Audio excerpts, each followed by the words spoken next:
FIR होगी रामदेव के ऊपर, जैसे JP नड्डा के ऊपर हुई, संबित पात्रा के ऊपर हुई, होगी और होनी चाहिए। अगर नहीं होगी तो एज एन एडवोकेट मैं बताता हूँ, एश्योर करता हूँ अपने देश को, इस केस को हम इनिशिएट करेंगे आगे तक।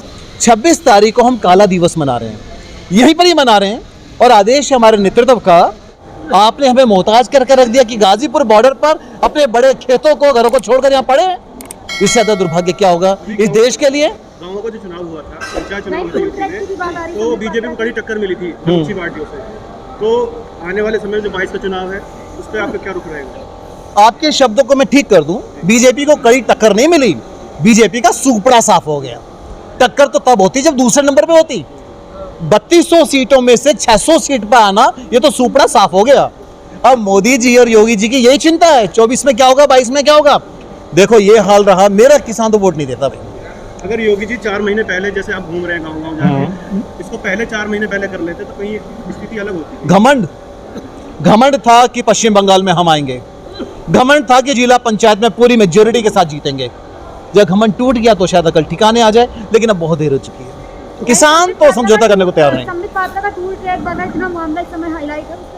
मैनिपुलेटेड, जब ट्विटर ने इसको मैनिपुलेटेड डिक्लेयर कर दिया तो हमारे केंद्रीय सरकार के केंद्रीय मंत्री, कानून मंत्री ट्विटर को डायरेक्शन दे रहे हैं कि आप इसको हटाइए यहाँ से, क्योंकि कोर्ट का मामला है। अभी कोर्ट का मामला तो है नहीं। संबित पात्रा और इसके JP नड्डा के ऊपर FIR हो गई, संसद मार्ग थाने पर FIR इनके ऊपर। ये भ्रम फैलाने वाली सरकार है। कह रहे हैं कि मोदी की छवि खराब करने के लिए और देश की छवि खराब करने के लिए इंडिया वेरिएंट का नाम दिया गया था। इंडिया वेरिएंट बहुत बढ़िया। मैं आपको इतना बता दूं बड़ी विनम्रता के साथ, नरेंद्र मोदी का और भारतीय जनता पार्टी का अगर कोई अगर इनकी बर्बादी कर सकता है, अगर इनका नाम खराब कर सकता है, तो संबित पात्रा ही हो सकता है। एक और है दिल्ली का MP मनोज तिवारी। ये कुछ ऐसे गिने चुने हीरे हैं इनकी भारतीय जनता पार्टी में, इनके होते हुए भारत की जरूरत नहीं है, ये स्वयं बर्बाद कर देंगे। प्रधानमंत्री लगातार अपील कर रहे हैं कि जब भी आपको मौका मिले वैक्सीन लगवाएं। आप तैयार हैं? बिल्कुल तैयार है। हमने कब मना किया? भाई किसी किसान ने मना नहीं किया।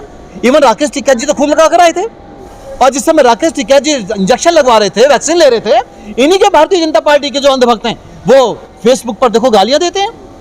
मतलब अगर हम इंजेक्शन लगवाते हैं तो पिटते हैं, अगर नहीं लगवाते तो पिटते हैं, अगर हम मास्क ना लगाएं तो कोरोना फैलाते हैं, अगर हम मास्क लगाते हैं तो हम डर गए। क्या है भैया, कभी जीने दो यार। आपकी मांग रहेगी वैक्सीन सेंटर यहाँ पे खुले? हम तो चाहते हैं, हम चाहते हैं खोलें, टीम आए, हम सबको वैक्सीन करें। भाई हम तुम्हारे नागरिक हैं, इसी देश के नागरिक हैं मोदी जी, हमें वैक्सीनेट कराइए, हम तैयार हैं इसके लिए। देखो मोदी साहब ने एक बात कही थी, आपदा में अवसर। और आपदा में अवसर किसके लिए कहा? अपने योगी जी, इसके लिए रामदेव के लिए, इनके और थोड़े बहुत जैसे अडानी और अंबानी के लिए, ऑक्सीजन की काली ब्लैक मार्केटिंग करते हुए इनके संसद सदस्य, इनके मंत्रीगण, इनके कार्यकर्ता। योगी, ये रामदेव एक ऐसा प्राणी है, अभी ब्लैक फंगस चल रहा है।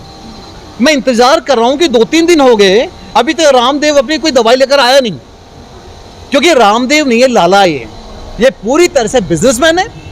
और इसने जो क्वारंटाइन दवाई लेकर आए थे उसके ऊपर भी केस बना, इसने बिना सर्टिफिकेशन की दवाई बेची।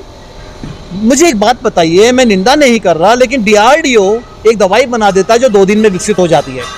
जब आप 2 दिन में दवाई विकसित कर देते हैं तो फिर वैक्सीन का रोना क्यों रोते हैं?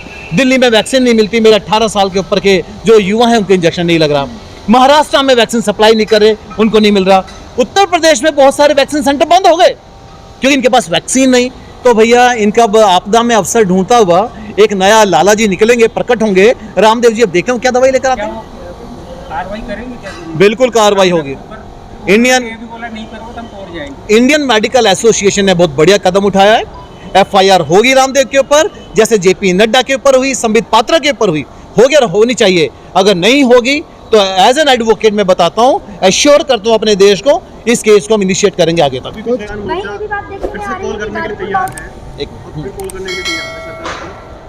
सरकार अभी नहीं सुन रही है तो क्या आप देखिए, आपके इस शब्द से पक्का हो गया और ये निश्चित हो जाता है कि किसान तो आज भी वार्ता के लिए तैयार है। भाई हम बैठे क्यों हैं यहाँ पर? हमारा मकसद क्या है? हम गाजीपुर बॉर्डर पर या दिल्ली के बॉर्डर पर लाल किला तो बना नहीं रहे। हमें क्या मतलब है? बस एक ही बात चाहते हैं ना, ये काले कानून वापस कर दो। गाजीपुर की बात करें, सिंधु और टिकरी बॉर्डर पे तो किसान इतने ज्यादा आ रहे हैं, गाजीपुर बॉर्डर पे क्यों नहीं आ रहे? ये आप बढ़िया प्रश्न करते हो। जब आप तुलना करते हो ना मेरे सिंगू बॉर्डर, टिकरी बॉर्डर, ढासा बॉर्डर, गाजीपुर की, तो मैं आपको बता दूं विनम्रता के साथ, सिंगू बॉर्डर, टिकरी बॉर्डर हरियाणा की जहाँ पर बॉर्डर है, आप 2 किलोमीटर पे जाओ मेरे हरियाणा के गांव चालू हो गए। गाजीपुर से मेरे उत्तर प्रदेश के गांव करीब 50 किलोमीटर दूर जाके चालू होते हैं। वहाँ तो यह है कि खेत में काम करके किसान आ गया, 2 किलोमीटर की दूरी पर साइकिल से आकर बैठ गया डेरे पर। हमारे यहाँ 50 किलोमीटर 100 किलोमीटर पे गाँव है, और इस समय क्योंकि आपको पता है गेहूं की कटाई चल रही है, ऑलमोस्ट खत्म हो गई। अभी भी मेरे खेत में कुछ गन्ना पड़ा हुआ है जिसको काटना बहुत जरूरी है, लेकिन उम्मीद है, विश्वास रखिए। पहले आपने कहा था कि आप लोग 2 मई को संसद पे ट्वीट करेंगे, हाँ। वो भी नहीं हुआ। अब आप लोग कह रहे हैं 26 मई को काला दिवस। मतलब आप 26 मई को भी 26 जनवरी की तरह ही कुछ हुआ तो क्या होगा? आप क्या चाहती हैं कि हम संसद पे कूच करें? आप ही ने तो कहा था। नहीं, मतलब आप सरकार की तरह अपनी बात पे टिके नहीं रहते। नहीं, हम तो बिल्कुल टिके हुए हैं। अगर जब हमने 26 जनवरी को दिल्ली में भ्रमण किया था, तो आपने अपना एक गुप्तचर भेजकर किसानों को बदनाम करने का प्रयास किया ना, सरकार ने। आपसे मेरा मतलब सरकार। आप क्या चाहते हैं? और संसद किसकी है? संसद हमारी है। 26 तारीख को हम काला दिवस मना रहे हैं, यहीं पर ही मना रहे हैं, और आदेश है हमारे नेतृत्व का कि ये काला दिवस खेतों में मनेगा। हमारे गांव में, रोड पर, जहां जहां पर भी हमारे धरने होंगे, काला झंडा निकालेंगे, फहराएंगे उसको, और बिल्कुल सरकार के खिलाफ काला दिवस मनाएंगे। इससे कुछ होगा? आपने इतना कुछ किया, तब तो हुआ नहीं। अब काला दिवस मनाने से कुछ होगा? आपको क्यों ऐसा लगता है कि नहीं होगा? आपको क्यों ऐसा लगता है नहीं होगा? क्योंकि आपने इतना कुछ किया, तब तो कुछ हुआ नहीं, तो काला दिवस मनाने से क्या क्यों नहीं होगा बाबा, ये बताओ ना। आप कह रहे हैं, आपके शब्द थे कि 3 महीने से अब योगी और मोदी की हालत खराब है। आप कह रहे हैं आदरणीय प्रधानमंत्री जी मीडिया के सामने आकर रोने लगे। ये क्यों रोने लगे? पश्चिम बंगाल में हमारा कोई योगदान नहीं रहा, या 5 राज्यों में जो चुनाव थे हमारा कोई योगदान नहीं रहा। कहाँ नहीं हो रहा? आप देखते जाइए। अरे हम तो संयम रखने वाले लोग हैं। आखिरी सवाल, 26 तारीख के बाद के आंदोलन की दिशा कैसी होगी? आंदोलन की दिशा बिल्कुल सही होगी। जो शीर्ष नेतृत्व का आदेश होगा वैसी होगी, उचित होगी, संवैधानिक होगी। असंवैधानिक कोई नहीं हो सकता।